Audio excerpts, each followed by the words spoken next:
High guys, welcome to our channel Anand academy. எல்லோரும் எப்படி இருக்கீங்க? நம்ம லாஸ்ட் கிளாஸில் தமிழ் இலக்கணம் வந்து கிளாஸ் 1 போட்டிருப்போம். முதல் எழுத்துக்கள் மற்றும் சார்பெழுத்துக்கள் போட்டிருப்போம். நெக்ஸ்ட்டு அதை தொடர்ந்து இப்போ நம்ம நெக்ஸ்ட் என்ன பார்க்கணும், சார்பெழுத்தோட 10 வகைப்படும் இல்லையா, அந்த வகையில் வந்து இப்போ நம்ம பார்க்கலாம். ஸோ சேனலை வந்து மறக்காமல் சப்ஸ்கிரைப் பண்ணிட்டீங்க அப்படின்னா நம்ம போகிற வீடியோஸ் வந்து கண்டினியூவாக உங்களுக்கு கிடைக்கும். சரி, இப்போ வாங்க. சார்பெழுத்தோட வகைகள் நம்ம என்னென்ன பார்த்தோம்? உயிர்மை, ஆயுதம், உயிரெழபடை, ஒற்றளபடை, குற்றியலிகரம், குற்றியலுகரம், ஐகார குறுக்கம், ஔகார குறுக்கம், மகர குறுக்கம், ஆயுத குறுக்கம், மொத்தம் 10 வகை பார்த்தோமா? ஸோ அதில் ஃபஸ்ட்டு ஸ்டார்டிங்கில் வந்து உயிர்மை பார்க்கலாம். உயிர்மையில் வந்து உயிர்மைனா என்ன?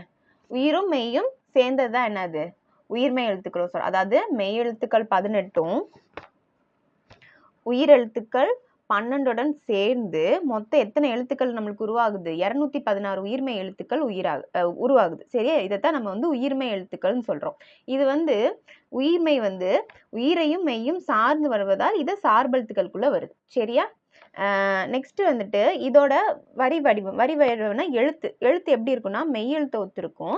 ஆனால் அதோட ஒலிக்கும் கால அளவு வந்து எப்படி இருக்கும் அப்படின்னா உயிர் எழுத்தை வந்து ஒத்திருக்கும். இப்போ பாருங்க, எடுத்துக்காட்டு பாருங்க. இக்கு கூட்டல் ஆ, இது ஒரு மெய் எழுத்து, இது வந்து ஒரு உயிர் எழுத்து. ஆனால் எழுதுற எந்த ஃபார்மேட்டில் இருக்கு? வரி வடிவம் வந்து மெய் எழுத்து ஒத்திருக்கா? ஆனால் ஒலிக்கிற அளவு பாருங்க, கான்றது ஆ மாதிரி ஒலிக்குதா? அப்போ ஒலிக்கும் கால அளவு எதை ஒத்திருக்கும்? உயிர் எழுத்தை ஒத்திருக்கும். அப்போ மெய் எழுத்துக்கள் 18 உயிரெழுத்துக்கள் 12உடன் சேருவதால் மொத்தம் நம்மளுக்கு எத்தனை உயிர்மை எழுத்துக்கள் கிடைக்குது? 216 உயிர்மை எழுத்துக்கள் கிடைக்குது. இது வந்து உயிரையும் மெய்யும் சார்ந்து வருவதனால இது சார்பெழுத்துக்களுக்குள்ள வச்சிருக்கோம். இதோட வரி வடிவம் எதை ஒத்திருக்கும்? மெய் எழுத்து ஒத்திருக்கும். ஒலிக்கும் கால அளவு எதை ஒத்திருக்கும்? உயிர் எழுத்து ஒத்திருக்கும். அதே மாதிரி இக்கு குட்டல் ஆ அப்படின்னா கா அப்படின்னு சொல்லுவோம். இப்பு குட்டல் ஊ பூ அப்படின்னு சொல்றோம். சரியா? நெக்ஸ்ட் வந்துட்டு அடுத்து என்ன வரும்? ஆயுதம். இது ரொம்ப என்ன சொல்றது, இருக்குலே ரொம்ப டிஃப்ரெண்டான எழுத்து. ஆயுத எழுத்து வந்து எந்த வகையை சேர்ந்ததுன்னு சொல்றாங்க? மெய் எழுத்து வகையை சேர்ந்தது அப்படின்னு சொல்றாங்க. இதுக்கு வேறு பெயர்கள் இருக்கு. ஆயுதம் மட்டும் சொல்ல மாட்டோம். அக்னேனம், உம்புள்ளி, முப்பார்புள்ளி, தனிநிலை, முற்றதாய், தம், இதெல்லாம் வந்து என்ன அப்படின்னா இதோட வேறு பெயர்கள். சரியா? நம்மளுக்கு வந்து இதெல்லாம் எப்படி கேட்பாங்க அப்படின்னா, நம்மளுக்கு இப்பெல்லாம் கூற்றுக்காரணம் மாதிரி தான் கொடுக்குறாங்க. இல்லாட்டி 4 கூற்று கொடுத்துட்டு இதுல எது சரி, ஆயுத எழுத்தோட எது சரின்னு அப்படிதான் நம்மளுக்கு இப்பெல்லாம் கொஸ்டின் கேட்குறாங்க. ஸோ நம்ம முக்கியமாக எல்லாத்தையுமே இது பண்ணுற மாதிரி இருக்கும். இப்போ எப்படி கொடுப்பாங்க அப்படின்னா, இப்போ கூற்று 1 கொடுத்துருவாங்க. ஆயுத எழுத்து வந்து மெய் எழுத்து வகையை சார்ந்ததுன்னு சொல்லி கொடுத்துருவாங்க. நெக்ஸ்ட் பாயிண்ட் என்ன கொடுப்பாங்க அப்படின்னா, இதோட வேறு பெயர்கள்னு சொல்லிட்டு தனிநிலை, அக்னேனம், முப்புள்ளி, அடுத்து வந்து முப்பார்புள்ளின்னு சொல்லுவாங்க. அடுத்து வந்துட்டு ஆயுத எழுத்து ஒரு சொல்லின் இடையில் மட்டும்தான் வரும். ஆனால் அவங்க என்ன கொடுப்பாங்க, ஆயுத எழுத்து ஒரு சொல்லின் முதல், இடை, கடை 3லையுமே வரும்னு சொல்லி கொடுத்துருவாங்க. அப்போ இதில் எது தவறாதுன்னு கேட்டால் நம்ம என்ன சொல்ல முடியும்? ஆயுத எழுத்து வந்து ஒரு சொல்லின் இடையில் மட்டும்தான் வரும். அப்போ கடைசி கொடுத்துருக்க பாயிண்ட் வந்து நம்மளுக்கு தப்பாக இருக்கும். இப்போ அப்படிதான் கேட்குறாங்க. இது எத்தனை இது கரெக்டு? இப்போல்லாம் கொஸ்டின் மாறிடுச்சு ஃபார்மேட்டு. முன்னாடிலாம் நம்மளுக்கு ஏதாச்சும் ஒன்று மட்டும் கொடுத்துட்டு இப்போ ஆயுத எழுத்தின் வேறு பேருன்னு கொடுத்து ஆப்ஷன்ஸ் மட்டும் கொடுப்பாங்க. இப்போ அப்படிலாம் கிடையாது. ரொம்ப மாறிடுச்சு. கொஸ்டின் டைப் வந்து நம்ம மாறிடுச்சு. நம்ம அதுக்கேற்ற மாதிரி தான் இப்போ நம்ம படிக்கிற மாதிரி இருக்குது. அடுத்து வந்துட்டு அதே மாதிரி பாருங்க, அவ்வெழுத்து முன் ஒரு குரில் தான் வரும். அதன் பின் வந்து வல்லின உயிர்மை மட்டும்தான் வரும். இது ரொம்ப இம்பார்ட்டன்ட். முன்னாடி வந்து ஒரு குரில் இருக்கணும், அதுக்கப்புறம் வர்றது வல்லின உயிர்மையா மட்டும்தான் இருக்கும். அதே மாதிரி வந்து ஆயுதம் வந்து தலையை இடமாக கொண்டு பிறக்கும்.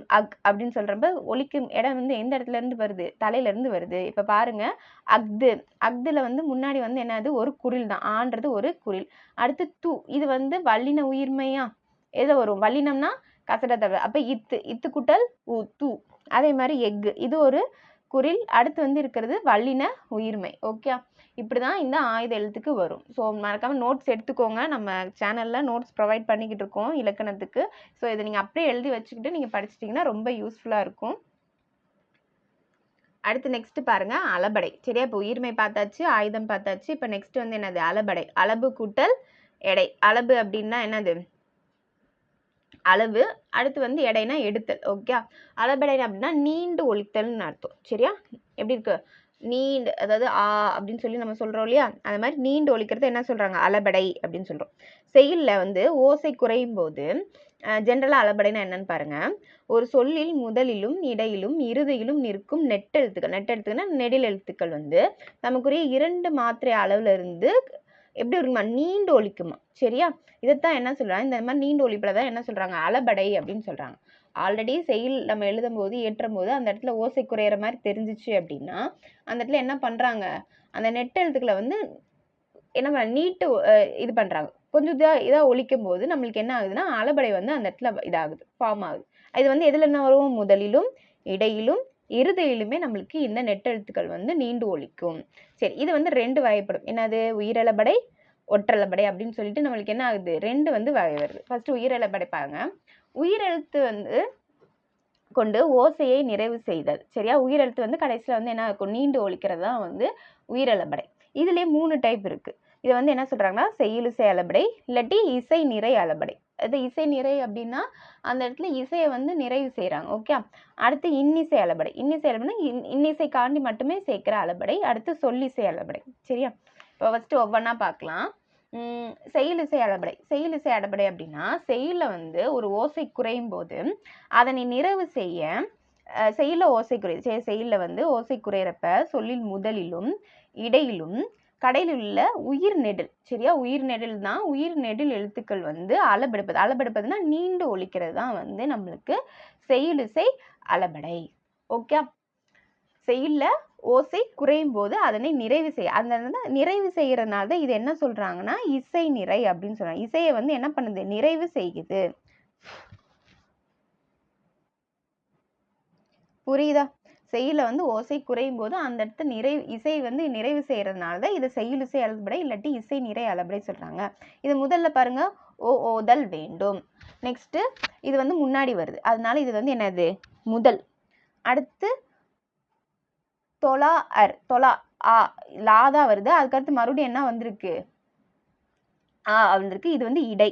சரியா, அடுத்து வந்து நடு ஒரு ஈ, இது வந்து கடைசியில வந்திருக்கு. சரியா, இந்த ரீன்றது ஈல தான் முடியும், ஆனாலும் வந்துட்டு என்னது இரு குட்டல் ஈ. சரியா, மறுபடியும் ஈ வந்து என்ன வந்திருக்கு, ஏன்னா இசையை வந்து நிறைவு செய்யறதுக்காண்டி மறுபடியும் ஒரு ஈ சேர்க்கிறான். இங்க வந்து என்ன வரும், இல்லு குட்டல் ஆ வரும், லா போடுவோம், சரி ஆ வரும். அப்போ போடும்போது இந்த ஆ வந்து மறுபடியும் வந்து போட்டுக்கும், அப்படின்னா தான் வந்து அது வந்து நீண்டு ஒலிக்கிறதுக்கு கரெக்டாக இருக்கும். அதே மாதிரி ஓதல் வேண்டும். இது வந்து முதல், இடை, அடுத்து வந்து என்னது இறுதி. இறுதினா கடை. சரியா, இப்போ செய்யுளிசை அளபடைனா புரிஞ்சிருச்சா, ஏன்னா செய்யுள வந்து ஓசை குறையும் போது அதனை நிறைவு செய்யுது, அதனால இது வந்து செய்யுளிசை அளபடை இல்லாட்டி இன்னிசை அளபடை அப்படின்னு சொல்றாங்க. அடுத்து இன்னிசை அளபடை. இன்னிசை அளபடைனா ஓசை குறையாத இடத்துல என்ன சேர்ப்பாங்க, ஓசைக்காண்டி இனிய ஓசைக்காண்டி இந்த இன்னிசை அளபடை வந்து சேர்த்துப்பாங்க. ஃபர்ஸ்ட் செய்யுளிசை அளபடை குறையும் போது அதை சேர்ப்பாங்க, இது இல்லாத போது குறையாத போது அது ஒரு இசைக்காண்டி என்ன பண்ணிப்பாங்க, அந்த இடத்துல சேர்த்துக்கிறது தான் வந்து இன்னிசை அளபடை. இதுக்கு எடுத்துக்காட்டு கெடுப்பதும் கெட்டார்க்கு சார்வாய் மாற்றங்கே எடுப்பதும் எல்லாம் மலை. அது ஆக்சுவலா இது எப்படிதான் இருந்திருக்கும், கெடுப்பதும் எடுப்பதும் அப்படிதான் இருந்திருக்கும். ஆனா இது ஓசையை வந்து நிறைவு செய்ய கெடுப்பதும் அப்படின்னு சொல்லிட்டு என்ன பண்ணியிருக்காங்க, இந்த இடத்துல அளபடை வந்து வந்திருக்கு. ஓகே, இது இத்து கூட்டல் ஊன்னு தான் வந்திருக்கும், ஆனா மறுபடியும் வந்துட்டு என்ன பண்றாங்க, மறுபடியும் ஒரு உகரத்தை வந்து சேர்க்கிறாங்க. உயிரெழுத்து வந்து சேர்த்து அந்த இடத்துல வந்து ஓசைக்காண்டி கெடுப்பதும் கெட்டார்க்கு சார்வாய் மாற்றங்க எடுப்பதும் எல்லாம் மலை அப்படின்னு சொல்லி கொண்டு வராங்க. இந்த இடத்துல ஓசை வந்து குறையலாம் இல்லை, கரெக்டாக தான் இருக்கு. இருந்தாலும் இனி ஓசைக்காண்டி என்ன பண்றாங்க, மறுபடியும் வந்து அந்த எழுத்தை வந்து அளபெடுத்து வைக்கிறாங்க. நெக்ஸ்ட் வந்து சொல்லிசை அளபடை. சொல்லிசை அளபடை அப்படின்னா ஒரு செய்யுள்ல ஒரு பெயர்ச்சொல் இருக்கும், அந்த பெயர்ச்சொல் வந்து எச்ச சொல்லாக திரிந்து அளபெடுப்பதை வந்து என்ன சொல்றாங்க, சொல்லிசை அளபடை. ஒரு பெயர் சொல் வந்து என்ன ஆகுது, ஒரு எச்ச சொல்லா மாறுது, ஒரு முடிவற்றதா மாறுது. இந்த இடத்துல பாருங்க, குடித்தளியி கோலோச்சும் மாநில மன்னம் அடித்தளியி நிற்கும் உலகு. இது வந்து குடின்றது ஒரு பெயர் சொல்லு தான், அந்த குடித்தளி ஈன்றது நம்மளுக்கு என்னது, ஒரு எச்ச சொல் தான். அப்போ இந்த இடத்துல ரெண்டுமே என்ன ஆகுது, அடித்தளி அப்படின்றது ஒரு எச்ச சொல்லா நம்மளுக்கு மாறுறதுனால இந்த இடத்துல வந்து இதை என்ன சொல்றாங்க, சொல்லிசை அளபடை அப்படின்னு சொல்றாங்க. ஓகே, இப்போ நம்ம என்னென்ன பார்த்துருக்கோம், உயிரளபடையில் 2 வகைப்படும், அது வந்து அளபடையில் 2 வகைப்படும், உயிரளபடை ஒற்றளபடை. உயிரளபடையிலே நம்மளுக்கு 3 வகைப்படும், செய்யுளிசை, இன்னிசை, சொல்லிசை.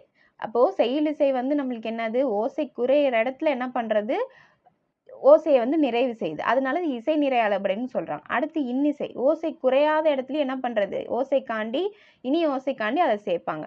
அதே மாதிரி சொல்லிசை அளபடையில் வந்து பெயர்ச்சொல் வந்து என்ன மாறும்? எச்சு சொல்லாக திரிந்து அளபெடுப்பதை வந்து என்ன சொல்றாங்க? சொல்லிசை அளபடை சொல்றாங்க. நெக்ஸ்ட் பாருங்க, ஒற்றளபடை. ஒற்றளபடை என்னன்னா, இதுவும் அதே தான். செய்யுள்ள ஓசை குறையும் போது அதனை நிறைவு செய்ய மெய்யெழுத்துக்கள் வந்து நீண்டு ஒலிக்கும். நம்ம உயிரெழுபடைனா உயிரெழுத்துக்கள் நீண்டு ஒலிக்கிற மாதிரி செய்யுள்ள ஓசை குறையும் போது அதனை நிறைவு செய்ய மெய்யெழுத்துக்கள் வந்து என்ன ஆகும்? நம்மளுக்கு அதில் இந்த 10 மெய்யெழுத்துக்களும் அது போக ஆயுத எழுத்து 1. ஆக்சுவலாக இது வந்து ஒரு குரூப் எக்ஸாமில் கேட்டிருந்தாங்க. என்ன கேட்டிருந்தாங்கன்னா, மெய்யெழுத்துக்கள் வந்து 11 அப்படின்னு சொல்லி கொடுத்துட்டாங்க.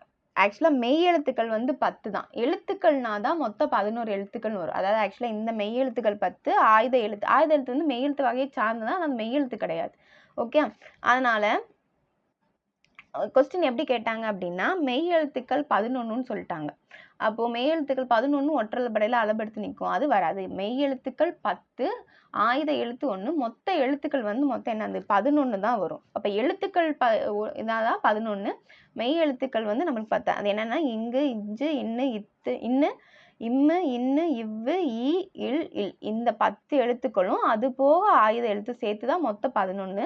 அப்போ நீங்கள் கரெக்டாக பார்க்கணும், ஒற்றளபடையில் எதில் அளவெடுத்து நிற்குது அப்படின்னு. எழுத்துக்கள் 11னா அது கரெக்டு, இல்லை மெய் எழுத்துக்கள் 11 சொன்னாங்கன்னா அது தப்பு. ஓகே, இப்போ பாருங்க, எங்கி ரெவனுல் நென்பாய் அப்படின்னு இருக்கு. சரி, எங்கி ரைவனுல எம்பாய் அப்படி இருக்கு. அப்போ இந்த இடத்துல என்ன இதாகுது? இங்கு வந்து நம்மளுக்கு அளபெடுக்குது. அதே மாதிரி எங்கிலாங்கிய கயராய் இன்னுயிர். அதே மாதிரி இங்கே வந்து எது இதாகுது? இந்த இடத்துல இதாகுது. நெக்ஸ்ட் வந்துட்டு வெக்குறுக்குவாய் இல்லை வீடு. அப்போ இங்கே சரியா? இந்த மாதிரி வந்து அளபெடுக்கிறத வந்து ஒற்றளபடைன்னு சொல்கிறோம். மெய் எழுத்துக்கள் 10ம் ஆயுத எழுத்து 1ம் சேர்ந்து மொத்தம் 11 எழுத்துக்கள் வந்து நம்மளுக்கு எதில் இதாகுது? அளபடையில் வந்து நீண்டு ஒலிக்கும், ஒற்றளபடையில். நெக்ஸ்ட் பாருங்க, குற்றிய லிகரம். இதை முடிச்சுட்டு நம்ம இன்னைக்கு வீடியோ முடிச்சிடலாம். சரியா? நெக்ஸ்ட் நம்ம பார்க்கும்போது குற்றிய லுகரம் பார்க்கலாம். குற்றிய லுகரத்தில் 6 வகைப்படும், அதை நெக்ஸ்ட் கிளாஸில் நம்ம பார்க்கலாம். குற்றிய லிகரத்தில் வந்து குற்றிய லிகரம் அப்படின்னா என்ன சொல்லுவோம்? குறுமை கூட்டல் இயல் கூட்டல் இகரம். இகரம் வந்து என்ன இதாகும்? குறைந்து ஒலிக்கும். ஓகே, இகரம் லாஸ்ட்ல ஈன்ற வேர்டு வருதுல, இப்போ குடிதல் ஈ அப்படின்னு பார்த்தோம்னா அந்த வேர்டு வந்து இகரம் வந்து என்ன மாறும் அப்படின்னா, வருமொழியில வந்து நம்மளுக்கு அதாவது நிலைமொழினா என்னது? ஃபர்ஸ்ட் இருக்கிறது, அதுக்கு அடுத்து வர வேர்டை வந்து நம்ம என்ன சொல்லுவோம்? வருமொழின்னு சொல்லுவோம். நிலைமொழியில வந்து இகரத்தோட முடிஞ்சு வருமொழியில நம்மளுக்கு எகரம் வந்துச்சு அப்படின்னா முன்னாடி இருக்க இகரம் வந்து என்ன மாறும்? உகரமா மாறும். அதான் என்ன சொல்றாங்க அப்படின்னா குற்றிய லிகரம். இகரம் வந்து குறுகி ஒலிக்கிறத வந்து குற்றிய லிகரம் சொல்றாங்க. தனக்குரிய ஒரு மாத்திரை கால அளவில் குறைந்து ஒலிக்கும் இகரம் குற்றிய லிகரம். குறுமை கூட்டல் இயல் கூட்டல் இகரம். குறுமைனா குறுகி, இயல்னா ஓசை, இகரம்னா ஈ. சரியா? அதான் சொல்றாங்க நிலைமொழியில் உள்ள குற்றிய லுகரமாக இருந்து, நிலைமொழி அதுவும் எப்படி இருக்கணும்? குற்றிய லுகரமாக இருக்கணும். சரியா? உகரமாக இருந்து வருமொழியில எகரம் வருவின் நிலைமொழியில இருக்க உகரம் இகரமாக திரிந்து தன் மாத்திரை அளவில் இருந்து குறைந்து ஒலிப்பது குற்றிய லிகரம். சரியா? இதுக்கு எடுத்துக்காட்டு பாருங்க. வண்டு கூட்டல் யாது வண்டியாது. அதாவது இங்க என்ன இருக்கும்? இட்டு குட்டல் ஊடு இருக்கும். சரியா? அப்ப இந்த உகரம் வருமொழியில நிலைமொழியில உகரம் இருக்கு. அடுத்து என்ன வந்திருக்கு? யா, எகரம் வந்திருக்கு இல்லையா? இப்ப எகரம் வந்ததுனால இந்த உகரம் என்னவா சேஞ்ச் ஆகும்? இகரமா சேஞ்ச் ஆகும், ஈயா கன்வெர்ட் ஆகும். அப்போ இட்டு குட்டல் ஈ என்ன ஆயிரும்? டீன்னு ஆயிரும், வண்டியாதுன்னு வரும். ஓகே, அதே மாதிரிதான் இங்க வரகு இக்கு கூட்டல் ஊன் இருக்கும், உகரத்துல முடிஞ்சிருக்கு, யாது எகரம் வந்திருக்கு. அப்ப என்ன ஆகும்? ஊ வந்து இகரமா மாறும். அப்போ இக்கு கூட்டல் ஈ என்னது? கி, வரகியாது அப்படின்னு வரும். புரியுதா? இதுதான் வந்து என்னது? குற்றிய லிகரம். ஓகே, நம்ம நெக்ஸ்ட் கிளாஸ்ல என்ன பார்க்கலாம் அப்படின்னா குற்றிய லுகரம் பார்க்கலாம். அது மொத்தம் வந்து 6 வகைப்படும். அந்ததையும் சேர்த்து நம்ம பார்த்துட்டு நம்ம லாஸ்ட்டில் வந்து அடுத்த கிளாஸில் வந்து சார்பெழுத்தை முடிச்சுக்கலாம். இப்போ வந்து நம்ம ஃபஸ்ட் கிளாஸ் வந்து முதல் எழுத்துக்கள் வீடியோ போட்டிருக்கோம். நான் அதோட லிங்க்கோட டிஸ்கிரிப்ஷனில் தரேன். பார்க்காதவங்க பார்த்துடுங்க. பார்த்துட்டு அதுக்கப்புறம் என்ன வாங்க, இந்த செகண்ட் வீடியோவுக்கு வாங்க. நம்ம வீடியோஸ் வந்து குரூப் 4 எக்ஸாம் இப்போ நம்மளுக்கு வந்து வந்துருச்சுல, இன்னும் ஒரு 6 மாதம் இருக்குது. ஸோ அதுக்குள்ளே நம்மளோட டார்கெட் என்னது, கம்பல்சரி வந்து தமிழில் வந்து 100 out of 100 போடணும். ஸோ அதுக்கேற்ற மாதிரி தான் நம்ம ப்ரிப்பேர் பண்ண போகிறோம். நோட்ஸ் வந்து இதில் இருக்கிறத பார்த்து எழுதிடுங்க. ஸோ நோட்ஸ் வந்து எழுதிக்கோங்க. எழுதினீங்கன்னா தான் உங்களுக்கு வந்து என்ன தெரியும், ஈஸியாக மைண்டில் நிற்கும். ஸோ